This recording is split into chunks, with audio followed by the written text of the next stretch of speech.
Hi guys, তোমরা সবাই কেমন আছো অবশ্যই কমেন্টে জানাও, কারণ আমাদের এদিকে কিন্তু ঝড় বৃষ্টি হওয়ার পরে ওয়েদারটা একটু ঠান্ডা হয়েছে, খুবই ভালো লাগছে ভিডিও করতে। আজকে অনেকদিন পরে এসেছি, আর অনেকটা দিন মানে 2-3 দিন পরে আমরা ভিডিও বানাচ্ছি। আর প্রথম ভিডিওতে আমরা আজকে একটা ভালো সুন্দর রিভিউ দেখতে চলেছি কন্টেন্ট নিয়ে, কারণ আজকে এমন একটা টিজার দেখবো গাইস, জাস্ট অসাধারণ। মানুষের খালি রিভিউ জাস্ট বলছে শুধু টিজারটা দেখো, ট্রেলারটা ওই বাকি।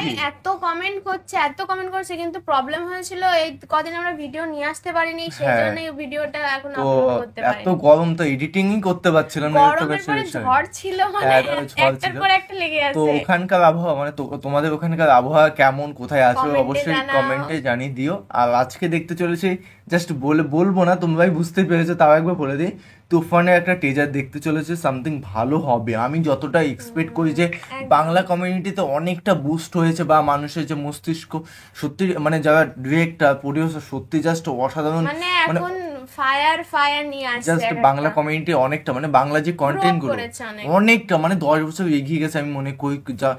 মানে রিসেন্টলি 1 বছর আগে জাস্ট বাংলা কমিউনিটি কি মানে মানুষজন সেরকম পছন্দ করতোই না, সেইখান থেকে ঘুরে এত সুন্দর এনেছে, সেটা কিন্তু ভাবতে আমাদের মানে বাংলাদেশের কি ঢালিউড বা আমাদের টলিউড না হোক না কেন, দুটো কিন্তু ইন্ডাস্ট্রি অনেকটা এগিয়ে গেছে, অনেকটা। জাস্ট আমি দেখলাম দুটো ইন্ডাস্ট্রি পুরো কন্টেন্ট চেঞ্জ হয়েছে, কারণ মানুষরা এখন তো ভালো চাইবে। আর কন্টেন্ট যদি তুমি তাদের মন মতো না বানাও, মানুষ তো অন্য জায়গায় যাবেই, এর হচ্ছে বিষয়। তো বাংলা কমিউনিটি এগিয়ে যাক, বাংলা মুভি, হ্যাঁ কন্টেন্ট গুলো খুব ভালো লাগে, কারণ বাংলা হয় না কেমন যেন একটা খারাপ লাগে যে বাংলা মুভিগুলো কেউ দেখতেই চায় না। তো এই ফিল্ড থেকে এগিয়ে যায় বাংলা কমিউনিটি বা বাংলাদেশ বা আমাদের ওয়েস্ট বেঙ্গল। তো যাই হোক না কেন, অবশ্যই আর ভিডিওটি দেখবা, মেইন ভিডিও তোমার ডিসক্রিপশন বক্সে পেয়ে যাবে, ওখান থেকে তোমার চেক আউট করতে পারো। আর গাইস প্লিজ সাবস্ক্রাইব করে পাশে থাকা বেল আইকনটা অল করে দিও নিত্য নতুন ভিডিও আপডেট পাওয়ার জন্য সবার প্রথমে। তো চলো গাইস আজকে ভিডিওটি শুরু করা যাক। তো চলো গাইস, পূর্বের কথা মোতাবেক এখন থেকে পুরো দেশকে তুফানের হাতে তুলিয়া দেব।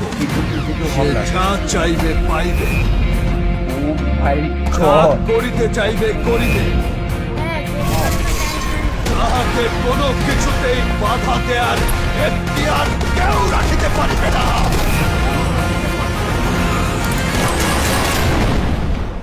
আর এর ব্যত্যয় ঘটিলে লুক লাগছে, দেখ এখানে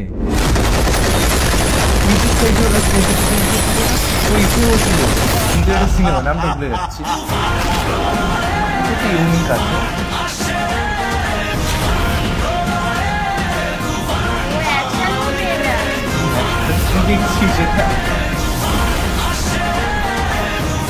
কি দিচ্ছে তুফান, এইটা কে? এটা কে? খুব ভয় পাইছি রে।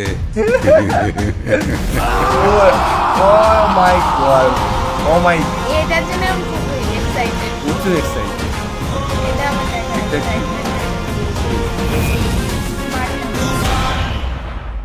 গাইস যা বলো না বলো, সেটা আমি বলতে চাই প্রথমে ফার্স্ট, যেটা হলো জিতেটা সিনেমা নামটা যেন কি ভুলে গেলাম, যেন বেশ বেরিয়েছিল, কিন্তু যতটা হিট ভেবেছিলাম, যতটা হিট হবে ততটা কিন্তু হয়ে পারে, ততটা কিন্তু হয়নি, কারণ এটার অ্যাকশন কিন্তু আলাদা। ফার্স্ট টাইম মুভিটার নামই একদমই মাথা থেকে আসছে না, ওটা হচ্ছে blockbuster India, pan India movie হয়েছিল, সবকিছুতে রিলিজ হয়েছিল।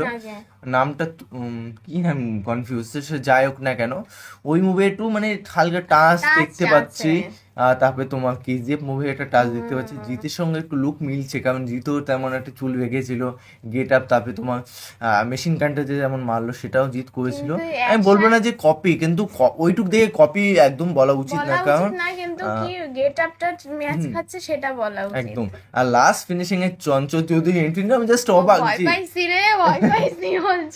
জাস্ট অসাধারণ হয়েছে। তার মানে কে কে চরিত্রে আছে সেটা দেখলেই মনে হচ্ছে এক্সাইটমেন্ট একেবারে চরম লেভেলে। কি হতে পারে বলো না বলো, টিজারটা কিন্তু অনেকটাই মানে ইউনিক বলতে পারবো না, কারণ মুভিটা না দেখলে, কারণ ওখানে টিজার দেখে তো কথা বলছি যে হিন্দি মুভিতে, তারপরে সাউথ ইন্ডিয়ান মুভিতে যেরকম টিজার দেখায় সেরকম টাইপের টিজার দেখলাম, মানে বেশ মনটা আর একটু যদি টিজারটা দেখতে হতাম তাহলে কাহিনীটা ভালো, কারণ ওখানে আমি কিছু তথ্যই বুঝতে পারছি না, কোনো ফিমেল ক্যারেক্টার আছে কিনা, কোনো কি রহস্য, কিন্তু ওখানে কিন্তু বোঝাই যাচ্ছে না, মানে তোমাকে টাস্ক দিয়ে দিল যে ভিলেনে কে আছে নায়কে কে আছে। টিজারটা একটু, টিজার তো দেখো নরমালি বড় হয় না, যতটুকু ছিল ভালোই বড়, তা হোক না কেন মনে শান্তি পাচ্ছি না মেন কথা। আর তোমরা কতটা এক্সাইটেড সেটা কিন্তু কমেন্টে জানাও। তুফানে যাই হোক না কেন, তুফান কিন্তু ভালোই আগুন লাগিয়ে দেবে বাংলায়, তুফান পুরো তুফানের মতোই হবে। দুপাল বাংলা, মানে মেন কথা বাংলা কন্টেন্ট হলে হলো, ইংলিশ হিন্দি দরকার নেই ভাই আমাদের, বাংলায় আগুন লাগালে হিন্দি কে দেখবে? হ্যাঁ আমরা বাঙালি, প্রথমে আমাদের বাংলা কন্টেন্ট দরকার, বাংলাতেই কথা বলি, বাংলাটাকেই সম্মান করা উচিত। ওয়ার্ল্ডে আমাদের যেমন শাহরুখ খান ওয়ার্ল্ডে কিন্তু বাংলাটাকে ভালোই প্রমোট করছে, আমি মনে করি সত্যিই তাই। শাহরুখ খান এগিয়ে যাক, আমাদের ভালোবাসা রইল সবার পক্ষ থেকে সবাইকে। শাহরুখ খানকে অসংখ্য ধন্যবাদ, কারণ এত সুন্দর সুন্দর টিজার উপহার আমাদের দেওয়ার জন্য, মানে প্রডিউসারকেও একদম। আর স্ক্রিপ্ট গুলো যে প্রডিউসার সত্যি খুব সুন্দর সুন্দর এই রিলিজ করছে, সত্যি অসাধারণ। আর বেশি কথা বলবো না, মেন ভিডিও তোমার ডিসক্রিপশন বক্সে পেয়ে যাবে, ওখান থেকে তোমরা চেক আউট করতে পারো। আর গাইস প্লিজ সাবস্ক্রাইব করে পাশে থাকা বেল আইকনটি অল করে দিও। আর যদি কোনো নতুন মুভির টিজার বা অবশ্যই আমাদের পাঠাতে পারো, আর আমরা আমাদের রিকোয়েস্ট করতে পারো কিংবা বলতে পারো যে এইটার কিন্তু রিঅ্যাকশন নিয়ে চলে আসো, অবশ্যই নিয়ে চলে আসো। বাংলা কমিউনিটি কি আগুন লাগিয়ে দিচ্ছে, আমি অসাধারণ একটা কন্টেন্ট পুরো চেঞ্জ, লেভেলই আলাদা। যেটা ছোট ছিল আমি ভুলে গেছিলাম যে আমি আবার ভিডিওটা শেষ হয়ে গেছে, মানে আমি লাস্ট কিছু দিচ্ছি, চলো শুরু করা যাক। চলো গাইস শুরু করা যাক। আমার মাথা সত্যি খারাপ হয়ে গেছে, কারণ টেজা অনেকদিন দেখা হয় না বলে কনফিউজ হয়ে গেছিলাম, তো এরকম একটা ব্যাপার। তো চলো গাইস আজকে তো ভিডিওটা এই পর্যন্তই ছিল, নেক্সট একটা ফ্রেশ ভিডিও নিয়ে চলে আসবো। আপাতত এই পর্যন্ত, বাই বাই।